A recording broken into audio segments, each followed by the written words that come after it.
The old way, the mind first way, endorsed the principle that it takes an intelligence to make an intelligence. Children chant, "It takes one to know one," but an even more persuasive slogan would seem to be, "It takes a greater one to make a lesser one." Any view inspired by this slogan immediately faces an embarrassing question. However, as Hume had noted, if God created and designed all these wonderful things, who created God? Super God? And who created Super God? Super duper God? Or did God create himself? Was it hard work? Did it take time? Don't ask. Well, then, we may ask instead whether this bland embrace is any improvement over just denying the principle that intelligence or design must spring from intelligence. Darwin offered an explanatory path that actually honored Paley's insight. Real work went into designing this watch, and work is not free. You can't do something for nothing, you can't have freedom for free. Indeed, Richard Dawkins summarizes the point. Organized complexity is the thing we are having difficulty explaining. Once we are allowed simply to postulate organized complexity, if only the organized complexity of the DNA protein replicating engine, it is relatively easy to invoke it as a generator of yet more organized complexity. But of course, any God capable of intelligently designing something as complex as the DNA protein replicating machine must have been at least as complex and organized as the machine itself. To explain the origin of the DNA protein machine by invoking a supernatural designer is to explain precisely nothing, for it leaves unexplained the origin of the designer. As Dawkins goes on to say, quote, "The one thing that makes evolution such a neat theory is that it explains how organized complexity can arise out of primeval simplicity," end quote. But still, that primeval simplicity exhibits order. And what of the laws of nature themselves? Do not they manifest the existence of a lawgiver? The physicist and cosmologist Freeman Dyson puts the point cautiously. Quote, "I do not claim that the architecture of the universe proves the existence of God. I claim only that the architecture of the universe is consistent with the hypothesis that mind plays an essential role in its functioning." End quote. Since, as Dawkins notes, the hypothesis that organized complex mind plays such a role could not possibly be explanatory, we should then ask, with what other hypotheses is the architecture of the universe consistent? There are several. As more and more has been learned about the development of the universe since the Big Bang, about the conditions that permeated or permitted rather the formation of galaxies and stars, and the heavy elements from which planets can be formed, physicists and cosmologists have been more and more struck by the exquisite sensitivity of the laws of nature. The speed of light is approximately 186,000 miles per second. What if it were only 185,000 miles per second or 187 miles per second? Would that change much of anything? What if the force of gravity were 1% more or less than it is? The fundamental constants of physics, the speed of light, the constant of gravitational attraction, the weak and strong forces of subatomic interaction, Planck's constant, have values of course that permit the actual development of the universe as we know it to have happened. But it turns out that if, in imagination, we change any of these values by just the tiniest amount, we thereby posit a universe in which none of this could have happened, and indeed in which apparently nothing lifelike would ever have emerged. No planets, no atmospheres, no solids at all, no elements except hydrogen and helium, or maybe not even that. Just some boring plasma of hot, undifferentiated stuff. Or an equally boring nothingness. So, isn't it a wonderful fact that the laws are just right for us to exist, for all the billions and hundreds of billions of galaxies and star systems within our universe? Indeed, one might want to add, we almost did not make it. Of course, is this wonderful fact something that needs an explanation? And if so, what kind of explanation might it receive? According to the anthropic principle, we are entitled to infer facts about the universe and its laws from the undisputed fact that we, anthropoi, we human beings, are here to do the inferring and observing, even though it took billions and hundreds of millions of years for humans to first walk on the scene just a couple million years ago. The anthropic principle comes in several flavors. In the weak form, it is a sound, harmless, and on occasion useful application of elementary logic. If X is a necessary condition for the existence of Y, and Y exists, then X exists. Believers in any of the proposed strong versions of the anthropic principle think they can deduce something wonderful and surprising from the fact that we conscious observers are here. For instance, that in some sense the universe exists for us, or perhaps that we exist so that the universe as a whole can exist, or even that God created the universe the way He did, so that we would be possible. Construed in this way, however, these proposals are attempts to restore Paley's argument from design, readdressing it to the design of the universe's most general laws of physics, not the particular constructions those laws make possible. Here, once again, Darwinian countermoves are available. The boldest is that somehow there might have been some sort of differential reproduction of whole universes, with some varieties having more offspring than others due to their more fecund laws of nature. Hume's mouthpiece, Philo, for example, toyed with this idea in the dialogues concerning natural religion when he imagined a designer god who was far from intelligent. Quote, "And what surprise must we entertain when we find him a stupid mechanic who imitated others and copied an art, which through a long succession of ages after multiplied trials, mistakes, corrections, deliberations, and controversies, had been gradually improving. Many worlds might have been botched and bungled throughout an eternity ere this system was struck out, much labor lost, many fruitless trials made, and a slow but continued improvement carried on during infinite ages of world making." Hume imports the continued improvement to the minimal selective bias of a stupid mechanic, but we can replace the stupid mechanic with something even stupider without dissipating the lifting power, a purely algorithmic Darwinian process of world trying. Hume obviously did not think this was anything but an amusing philosophical fantasy, but the idea has recently been developed in some detail by the physicist Lee Smolin. Indeed, even Hume was writing in the 18th century, and Darwin didn't come around until the 19th. The basic idea is that the singularities known as black holes, for example, are in effect the birthplaces of offspring universes, in which the fundamental physical constants would differ slightly, in random ways, from the physical constants in the parent universe. So according to Smolin's hypothesis, we have differential reproduction and mutation, the two essential features of any Darwinian selection algorithm. Those universes that just happen to have physical constants that encourage the development of black holes would ipso facto have more offspring, which would have more offspring, and so forth. That is the selection step.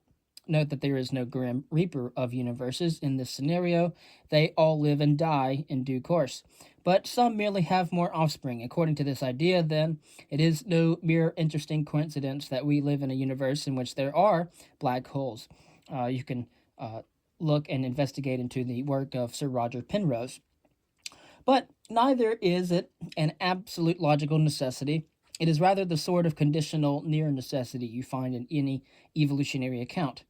The link, Smolin claims, is carbon, which plays a role both in the collapse of gaseous clouds or, in other words, the birth of stars. For example, supernovas are exploding stars, a precursor to the birth of black holes, which is the birth of stars, and of course, in our molecular engineering. Is the theory testable? Smolin offers some predictions that would, if disconfirmed, pretty well eliminate his entire idea. It should be the case that all the near variations in physical constants from the values that we enjoy should yield universes in which black holes are less probable or less frequent than in our own. In short, he thinks our universe would manifest at least a local, if not global, optimum in the black hole, making competition. The trouble, however, is that there are too few constants, so far as I can see, on what should count as a near variation and why, but perhaps further elaboration on the theory will clarify this. Needless to say, it is hard to know what to make of this idea yet, but whatever the eventual verdict of scientists, the idea already serves to secure a philosophical point. Freeman Dyson and others who think they see a wonderful pattern in the laws of physics might be tempted to make the tactical mistake of asking the rhetorical question, what else but God could possibly explain it? Smolin offers a nicely deflating reply. If we follow the Darwinian this path, God the artificer turns first into God the lawgiver, who then can be seen to emerge with God the law finder, who does not invent the laws of nature, but just eventually stumbles across them in the course of blind trial and error of universes. God's hypothesized contribution is becoming less personal and hence more readily performable by something dogged and mindless. But suppose, for the sake of argument, that Smolin's speculations are all flawed. Suppose selection of universes does not work after all. There is a weaker, semi-Darwinian speculation that also answers the rhetorical question handedly. Darwinian evolution is about biological life. It is not about the physical universe. Hume also toyed with this weaker idea in part 8 of his dialogues, when he said, instead of supposing matter infinite, as Epicurus did in the world of antiquity, let us suppose it finite. A finite number of particles is only susceptible of finite transpositions, and it must happen in an eternal duration that every possible order or position must be tried an infinite number of times. Suppose that matter were thrown into any position by a blind, unguided force. It is evident that this first position must in all probability be the most confused and most disorderly imaginable, without any resemblance to those works of human contrivance, which, along with a symmetry of parts, discover an adjustment of means to ends and a tendency to self-preservation. Suppose that the actuating force, whatever it be, still continues in matter. Thus the universe goes on for many ages in a continued succession of chaos and disorder, but it is not possible that it may settle at last. May we not hope for such a position, or rather be assured of it, from the eternal revolutions of unguided matter, and may not this account for all the appearing wisdom and contrivance which is in the universe? And of course, David Hume didn't know that the Earth was billions of years old. He didn't know about Darwinian evolution or anything like that. Of course, this idea exploits no version of selection at all, but simply draws attention to the fact that we have eternity to play with. There is no 5 billion year deadline in this instance, the way there is for the evolution of life on Earth, for example. Several versions of this speculation have been seriously considered by physicists and cosmologists, astrophysicists, and the like in recent years. John Archibald Wheeler, for instance, in the late 20th century, proposed that the universe oscillates back and forth for eternity. A Big Bang is followed by expansion, which is followed by contraction into a big crunch, which is followed by another Big Bang, and so forth forever, with random variations in the constants and other crucial parameters occurring in each oscillation. Each possible setting is tried an infinity of times, and so every variation on every theme, both those that make sense and those that are absurd, spins itself out not once, but an infinity of times. It is very hard to believe that this idea is empirically testable in any meaningful way, but we should reserve judgment. Variations or elaborations on the theme just might have implications that could be confirmed or disconfirmed in the future. In the meantime, however, it is worth noting that this family of hypotheses does have the virtue of extending the principles of explanation and novel research that work so well in testable domains all the way out. Consistency and simplicity are in its favor, and that once again is certainly enough to blunt the appeal of the traditional alternative. Here is why. If the universe were structured in such a way that an infinity of different laws of physics get tried out in the fullness of time, we would be mistaken to think that there is anything special about our finding ourselves with such exquisitely well-tuned laws. It has to happen eventually with or without help from a benign God. This is not an argument for the conclusion that the universe is or must be so structured, but just an argument for the more modest conclusion that no feature of the observable laws of nature could be invulnerable to this alternative, deflationary interpretation. Once these ever more speculative, even more attenuated Darwinian hypotheses are formulated, they serve then in classical Darwinian fashion to diminish by small steps the explanatory task facing us. All that is left over in need of explanation at this point is a certain perceived elegance or wonderfulness in the observed laws of physics. If you doubt that the hypothesis of an infinity of variant universes could actually explain this elegance, you should then reflect that this has at least as much claim to being a non-question begging explanation as any traditional alternative. By the time God has been depersonalized to the point of being some abstract and timeless principle or of beauty or goodness, not an artificer or a lawgiver or even a law finder, but at best a sort of master of ceremonies. It is hard to see then how the existence of God could explain anything at all. What would be asserted by the explanation that was not already given in the description of the wonderful phenomenon to be explained?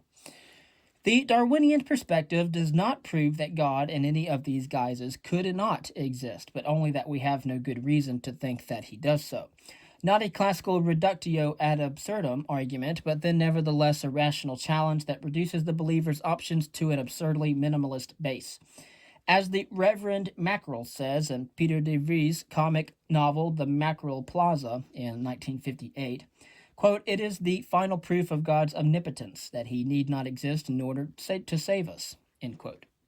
Evolutionary biology, again, paleobiology and everything else, including the fossil record, also supports atheism indirectly by providing an explanatory framework for what we might call the genealogy of theology. Since belief in God cannot be justified by any scientific or logical argument whatsoever, but is nevertheless a nearly ubiquitous ingredient in human civilization, a phenomenon. What explains the maintenance of this belief? This is an often neglected part of the atheist's burden of proof, not merely showing the fallacies and subtleties in the various arguments that have been offered for the existence of God, but explaining why such a dubious position or proposition would be favored by anybody in the first place. After all, we have historians and other people like anthropologists and psychologists trying to explain the reasons why people believe what they believe. There has been no shortage of dismissive hypotheses offered over the centuries, neuroses that are the inevitable byproducts of civilization, a conspiracy of ultimately selfish priests and sheer stupidity, for instance, are perennially popular hunches. Recent works in evolutionary social science demonstrate that there are both more interesting and more plausible explanations and scientifically confirmable hypotheses to pursue.